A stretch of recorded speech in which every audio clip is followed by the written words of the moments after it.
I'm halfway through my quarterly projections when my phone vibrates across my desk. Hazel's name lights up the screen, and I smile. My little sister rarely calls on weeknights.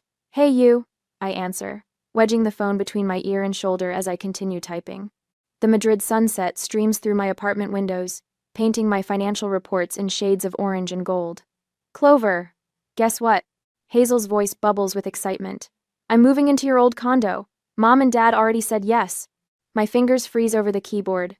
The sunset suddenly feels too bright, almost intrusive. "Hazel, that's impossible. I own that condo." The silence that follows stretches long enough that I check to make sure the call hasn't dropped. "What do you mean?" Hazel finally responds, her tone cooler. "Mom said it's still in the family. You're in Spain making good money anyway." I push back from my desk, standing up so quickly my chair rolls and hits the wall behind me. "No, I bought that condo from Mom and Dad 4 years ago. I have the deed. It's mine." That can't be right. The excitement in her voice has transformed completely into irritation. "Why would you be so selfish about this? I need that place, it's perfect for campus." My heart pounds against my ribs as I open my laptop, fingers now flying across the keyboard. "Hazel, listen to me. I paid $185,000 for that property. I have a tenant with a lease." "Mom never mentioned a tenant," Hazel says, suspicion creeping into her voice. I pull up the warranty deed while she's still talking, the familiar document appearing on my screen. I remember signing it, the weight of the moment, the pride I felt at owning my first home.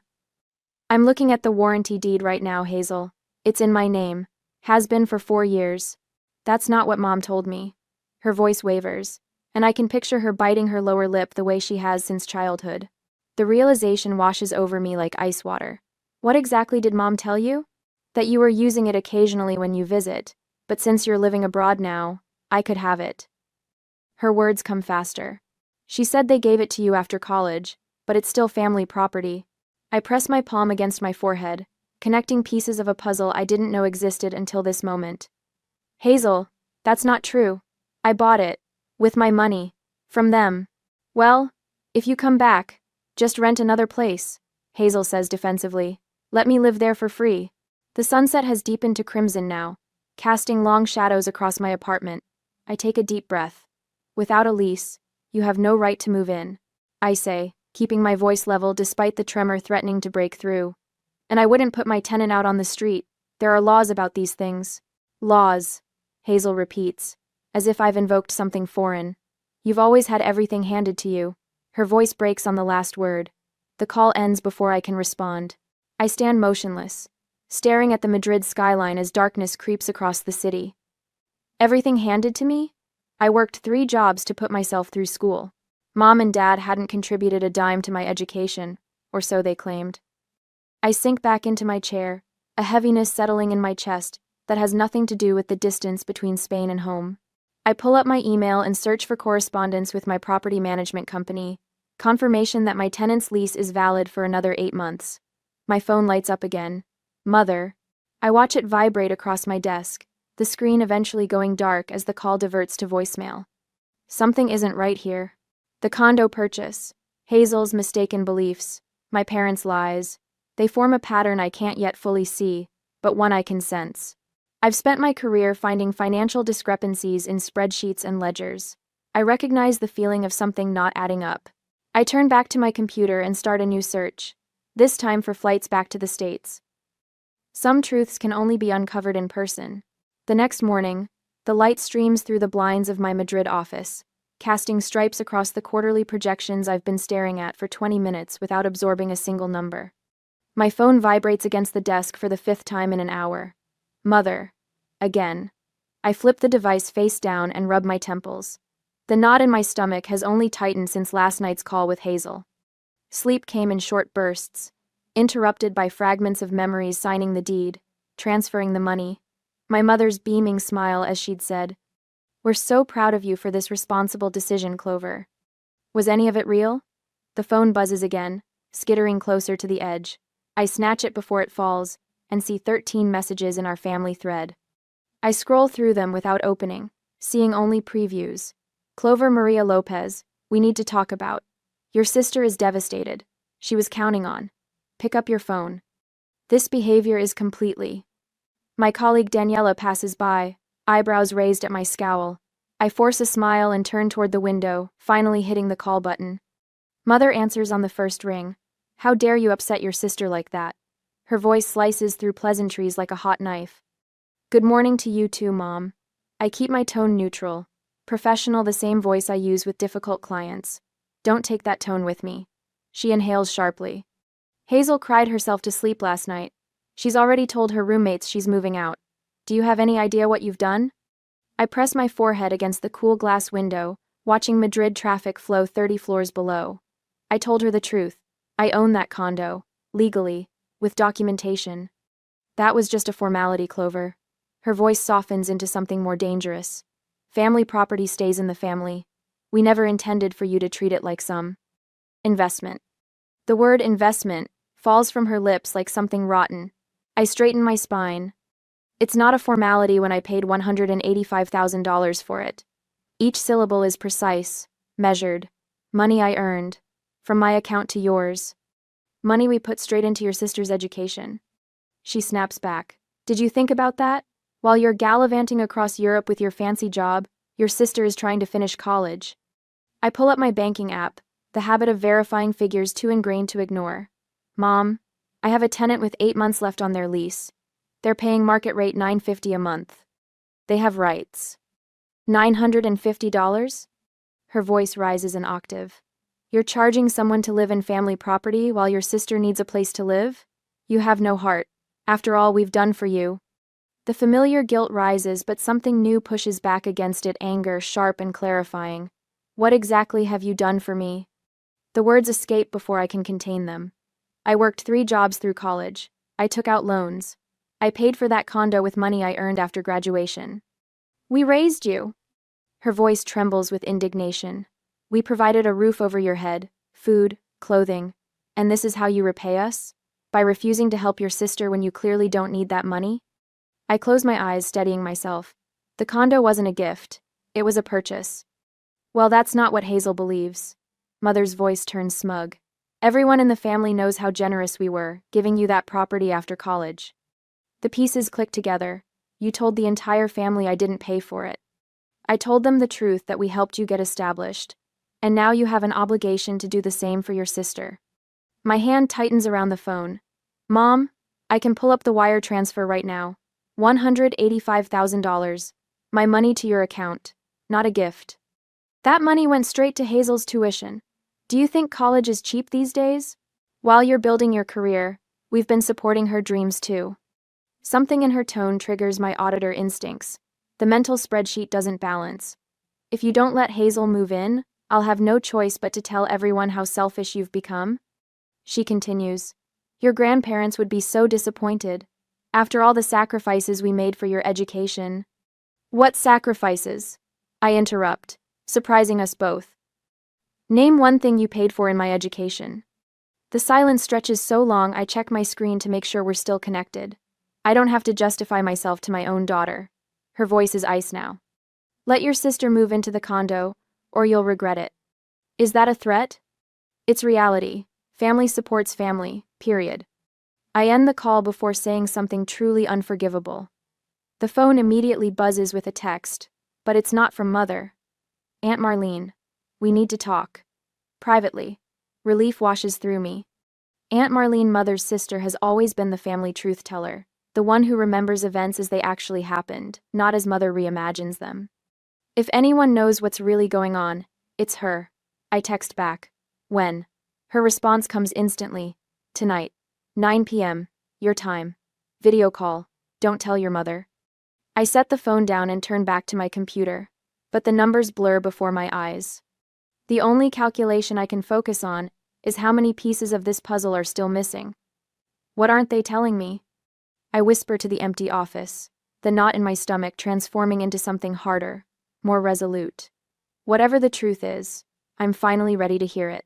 That night, the video window opens, and Aunt Marlene's face fills my screen. She glances over her shoulder twice before she even says hello. Is anyone home with you? I ask. No. Roger took the kids to baseball practice. Marlene lowers her voice anyway. We don't have much time. My stomach tightens. In all my 31 years, I've never seen my mother's sister look so nervous. Her fingers fidget with her collar, tugging it away from her neck as if it's suddenly too tight. Your parents have been lying to both you and Hazel for years. The words tumble out of her mouth, fast and clipped. I don't gasp, don't flinch. But my hand grips my coffee mug until my knuckles turn white. I should have spoken up sooner. Marlene's eyes water. I've known parts of this for almost 2 years. But Lorraine, she has a way of making sure people stay quiet. The Madrid morning sun streams through my blinds, creating harsh stripes across my laptop screen. I reach over and adjust them, needing something to do with my hands, while my brain processes what I'm hearing. Tell me everything, I say, surprised by the steadiness in my voice. Marlene nods, then minimizes her video. I'm sending you something first. You need to see it with your own eyes. A file appears in our chat. I open it to find a scan of an official-looking letter with a university letterhead. I start reading and my breath catches. This is Hazel's scholarship award. The words blur slightly as I scan the document. Full ride. Tuition, room and board, everything. Yes. Marlene's face reappears. $0. That's what your sister's education actually cost your parents. But they told me they were paying thousands each semester. That's why I never offered to help her out more. The betrayal slices through me, sharp and cold. I only found out because I helped Hazel with her FAFSA renewal last year. She left the acceptance letter at my house by accident. I scroll through the document again, the numbers cementing the truth. They told me they used my condo money to pay for Hazel's tuition. They lied. Marlene's voice hardens. They've been lying about money to both of you girls for years. I set down my coffee, untouched. Why are you telling me this now? Why not when you first found out? Marlene's face crumples, the mask of determination slipping to reveal raw pain. Because of what your mother said to me. She swallows hard. When I confronted Lorraine about the scholarship, she looked me right in the eye and said, if you ever breathe a word to Mom or the girls, I'll cut you off as a sister, and I'll make everyone believe you're jealous and lying. The venom in Marlene's impersonation of my mother sounds all too familiar. I've heard that exact tone before, though never directed at me with such naked malice. She threatened to destroy my relationship with the entire family, said she'd tell Mom I was trying to steal from her. Marlene wipes at a tear that escapes. I believed her. You know how she is when she decides someone's her enemy. I think of family reunions where cousins weren't invited because they'd insulted my mother in ways no one else remembered. The aunt who wasn't welcome for 3 years after questioning my mother's version of a childhood story. I understand. I tell Marlene, and I do. She's made you the villain in other stories before. Marlene nods gratefully. But there's more, Clover. Something bigger. About your grandmother. My grandmother died when I was 12. I remember her as warm cookies and scratchy wool sweaters at Christmas. Little else. Your grandmother left a testamentary trust for you and Hazel's education. $85,000. Your mother was the trustee. The room seems to tilt slightly. A trust? For our education? Yes. And a monthly stipend to your parents for your care. Almost $900 per month, per child, until you each turned 18. Marlene's voice trembles. Over $400,000 total, over the years. Your grandmother wanted to make sure you girls were taken care of after what happened with your grandfather's business. I remember my mother's constant complaints about struggling to make ends meet. The guilt trips when I needed money for school supplies or field trips. We'll have to tighten our belts this month, she'd say, while 2 weeks later she'd have a new designer purse. They spent it all on themselves, I whisper. Luxury vacations, shopping sprees. Your father's boat. Marlene's face is grim. Meanwhile, you worked 3 jobs through college, and Hazel believed she was dependent on their generosity for her education. The betrayal is so vast I can barely comprehend it. My parents hadn't just lied about the condo. They'd stolen our inheritance, our security, our truth.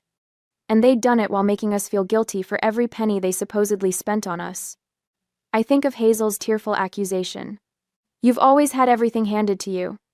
My throat tightens. They've been turning us against each other. Yes. Marlene looks down, making each of you believe the other was more favored, more supported. I need to talk to Hazel. The decision forms instantly. Will you help me? Be there when I tell her? Marlene straightens, a hint of steel returning to her spine. Of course I will.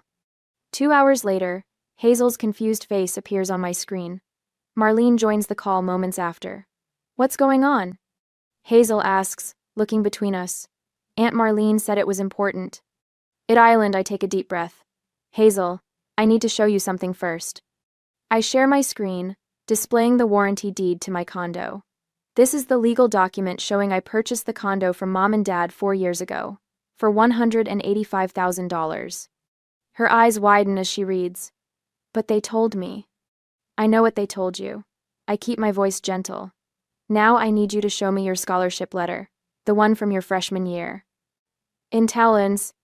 Hazel blinks rapidly. How do you know about that? Please, Hazel. It's important. She disappears from view momentarily. When she returns, she's holding a folder. She pulls out a letter, hesitates, then holds it up to the camera. Can you email me a photo of it? I ask. 3 minutes later, we're all looking at the evidence. Full scholarship. 0 parental contribution. They told me they were paying thousands for my education, Hazel whispers. That's why I never questioned when they said I couldn't afford my own place. And they told me my condo money was going to your tuition, I add quietly. Hazel's eyes fill with tears. Why would they lie about this? What did they do with all that money? Marlene clears her throat. Girls, there's something else you need to know. About your grandmother's trust. As Marlene explains about the educational trust and monthly stipends, I watch the realization dawn on Hazel's face, mirroring what I felt earlier. Betrayal, confusion, anger. All those years? Hazel says, her voice breaking. I felt so guilty asking for money for school trips, for prom dresses, for anything. Mom would sigh and talk about sacrifices, and then the next weekend she and Dad would go on a business trip to Vegas. They've been manipulating us our whole lives, I say, making us feel indebted for things they never actually provided, turning us against each other so we wouldn't compare notes. The worst part, Hazel says, wiping away tears, is that I believed them when they said you were selfish for not helping with my tuition, that you didn't care about family. And I believed them when they said you resented my success and were jealous that I could afford to buy the condo. I feel a tear slip down my own cheek. We've been fighting phantoms created by our own parents. Marlene watches us silently, her own eyes glistening. I'm so sorry I didn't tell you both sooner. Hazel and I look at each other across the digital divide. For the first time in years, I see my sister clearly, not through the distorted lens our parents created. What do we do now? Hazel asks. I straighten in my chair, a plan already forming. First, we stop letting them pit us against each other. Second, we gather every piece of evidence we can find. And then? Hazel's voice is small but determined. Then we confront them, together. I hold her gaze through the screen. No more secrets, no more lies. Hazel nods, her jaw set in a way that reminds me startlingly of my own reflection. Together, she agrees. In the background, I hear Marlene exhale with relief. The truth has torn away a lifetime of illusions. But as I look at my sister and my aunt, I see something I haven't felt in years with my family. Trust. 3 days later, after collecting more documents, my laptop screen glows in the darkened Madrid apartment as Hazel's face appears. Her eyes are puffy from crying, but there's a new determination in them that I recognize, the same Lopez stubbornness our grandmother always pointed out. I can't believe they've been lying to both of us for years. Hazel says, tucking her hair behind her ear. They told me you refused to help with my tuition, said you were too busy with your fancy European life to care. My stomach twists. And they told me you were jealous of my success, that you resented me for leaving. Hazel's laugh holds no humor. Divide and conquer. Classic. We fall silent, digesting the extent of our parents' manipulation. The revelation feels like standing in quicksand. The more we uncover, the deeper we sink.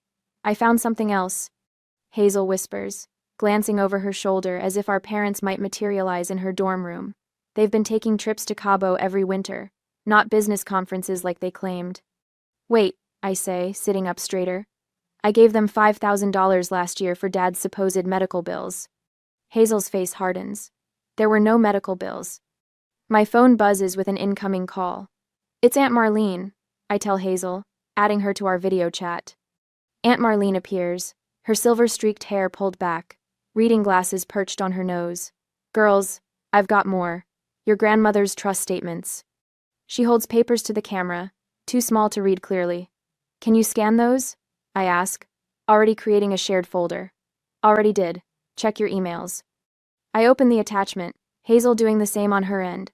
The bank statements show regular withdrawals, $1,200 monthly for educational expenses. Nest. But I had a full scholarship, Hazel protests. And I paid for my own education, I add. Aunt Marlene nods grimly. Exactly. That money was supposed to be for you both. Your grandmother left explicit instructions. We spend the next hour organizing everything: bank statements, property documents, vacation photos extracted from Mom's Facebook profile. Each piece forms part of an undeniable pattern. We need to confront them, I say finally, rubbing my eyes. In person. Hazel nods. When? I pull up a flight search engine. How about next Thursday? That's 5 days from now, Hazel says. I'll be ready. I promise. Booking the earliest available flight. Aunt Marlene removes her glasses, suddenly looking older. They won't admit anything easily. You know how your mother is, she'll twist everything. They've manipulated us long enough, I say, my voice steadier than I feel. After our call ends, I begin packing methodically. Each item I fold reminds me of some subtle undermining from my parents. The blue blouse Mom said made me look trying too hard. The watch Dad implied was wasteful when I mentioned its price. I call my property management company, confirming the tenant's lease is secure. No one enters without proper authorization, the manager assures me. That night, lying awake, I realize this trip home might be my last. Whatever happens, nothing will be the same after. The thought brings both anxiety and strange relief. My flight lands Thursday afternoon.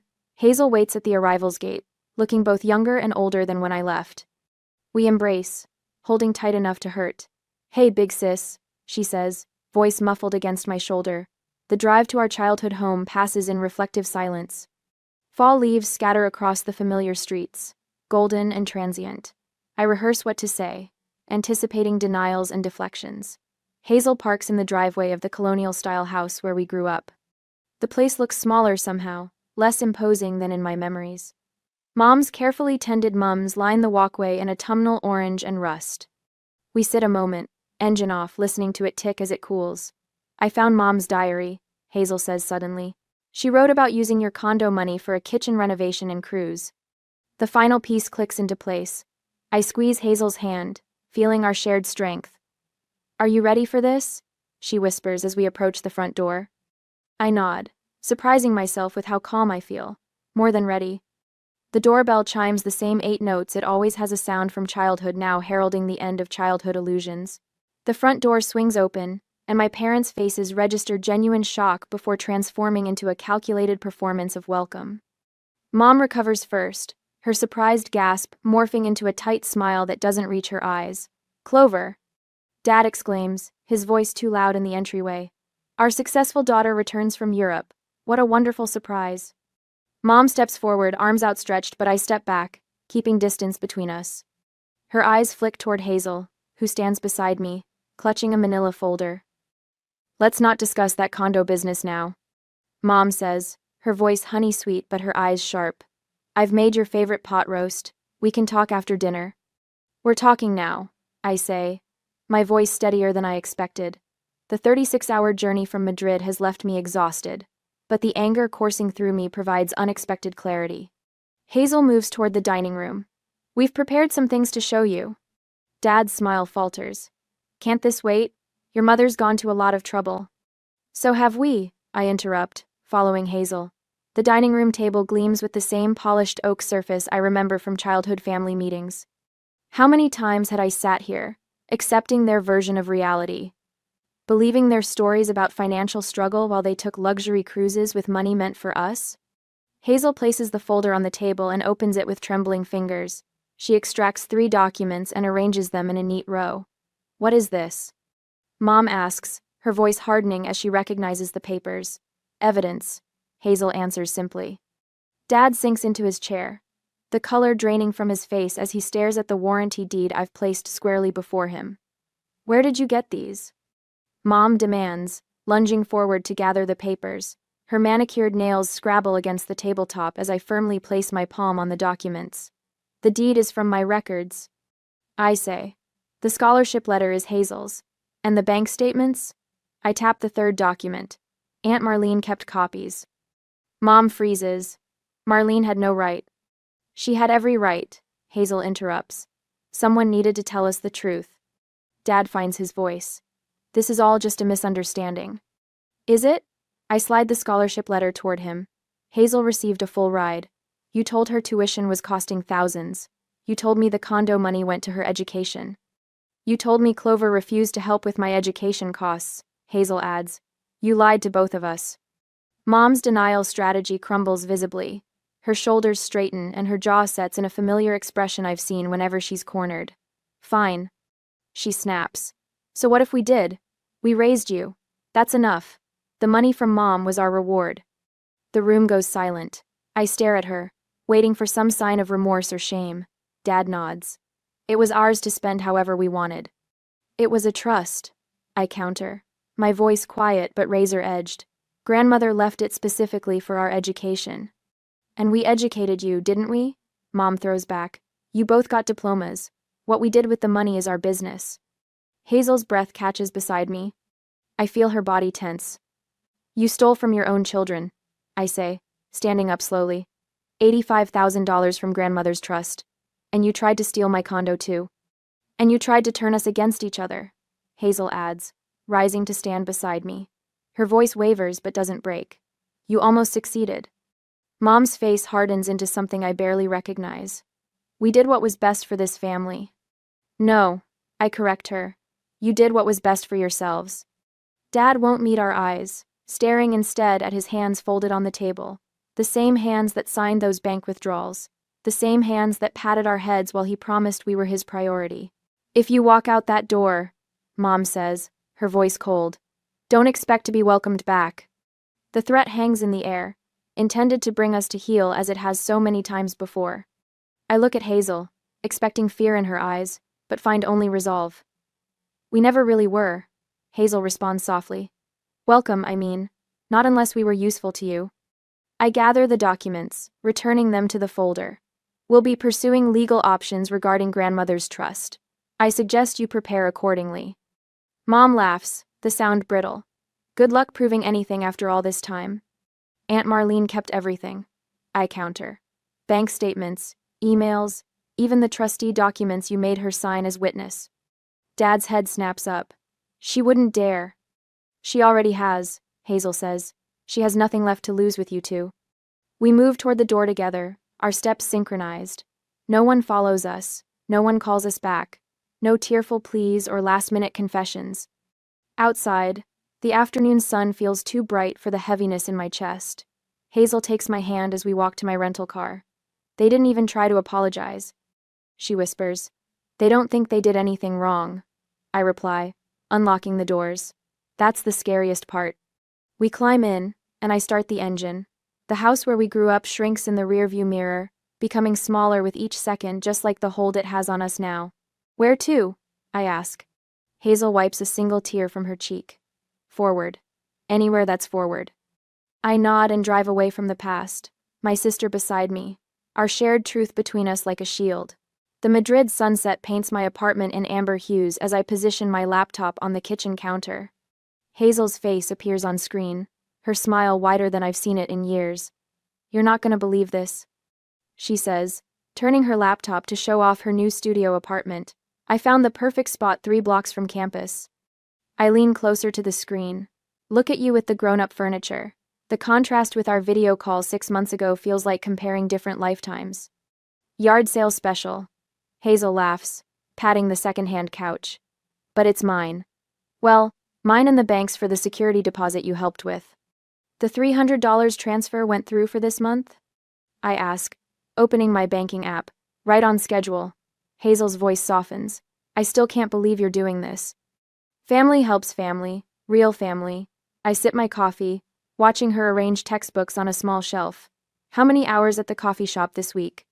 28. Manager says I make the best cappuccinos on campus. She mimics frothing milk with exaggerated focus. Between that and your help, I'm actually building savings. The memory of our parents' cold stares flashes through my mind, but fades quickly. Aunt Marlene joining our Sunday call? She promised, Says she's bringing big news. I smile, thinking of how our aunt stepped forward when it mattered most. Remember when we thought family meant suffering through manipulation? Weekly budget check first? Hazel holds up her notebook, adorably serious with her financial tracking. Our ritual, now the antithesis of the secrets that poisoned our childhood. You're becoming more financially savvy than me, I say, feeling a pride no accomplishment in Madrid has matched. Hazel snorts. Not even close, but I haven't eaten ramen 3 nights straight this week, so progress. My phone buzzes. Mother, again. 5th attempt this month. Hazel notices my expression change. Them? I nod, silencing the phone without looking. Still trying. Last week, Dad sent a card. I returned it unopened. Hazel straightens her shoulders, a gesture that reminds me of myself. My therapist says that's healthy boundaries, not cruelty. Mine says the same thing, I admit. The support group helping? Turns out lots of people discover their parents weren't who they claimed to be. She tucks her hair behind her ear, a familiar nervous habit. But not everyone gets a sister like you out of it. My calendar notification pops up.